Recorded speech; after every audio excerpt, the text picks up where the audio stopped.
दोस्तों फाइनली एक अपडेट लेकर आ चुका हूं अपने खेसारी लाल यादव का। दोस्तों बता दें कि आज ही खेसारी लाल यादव का एक गाना रिलीज हुआ था सारेगामा भोजपुरी पर। इसी गाना के बारे में आप लोगों को देंगे जानकारी, तो हमारे वीडियो में बने रहिए। इससे पहले प्लीज़ दोस्तों आप लोग हमारे चैनल पर पहली बार आए हैं तो छोटे भाई समझकर हमारे चैनल को सब्सक्राइब कर लेना।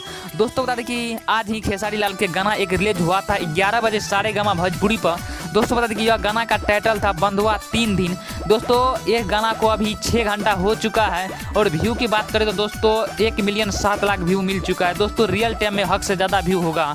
दोस्तों बता दें कि लाइक मिल चुका है 1.3 लाख और कमेंट भी सेम ही है दोस्तों। तो दोस्तों आप लोग यह गाना को सुने हैं कि न, जा कर के सुनिए सारेगामा भोजपुरी पर। अगर सुन लिए हैं तो हमारे कमेंट में ज़रूर लिखिए। तो यह एक अपडेट था। अपडेट आप लोगों को कैसा लगा कमेंट में ज़रूर बताइए। और हाँ मेरे प्यारे दोस्तों, जा कर के ज़रूर इस गाना को एक बार सुनिए सारेगामा भोजपुरी पर। हिट मशीन खेसारी लाल यादव को फिर से एक ट्रेंडिंग में लाइए 1 नंबर पर। तो मैं वीडियो कहीं समाप्त करता हूँ। जय हिंद जय भारत। फिर से मिलेंगे एक अगले वीडियो में, तब तक के लिए मेरे दोस्तों बाय बाय।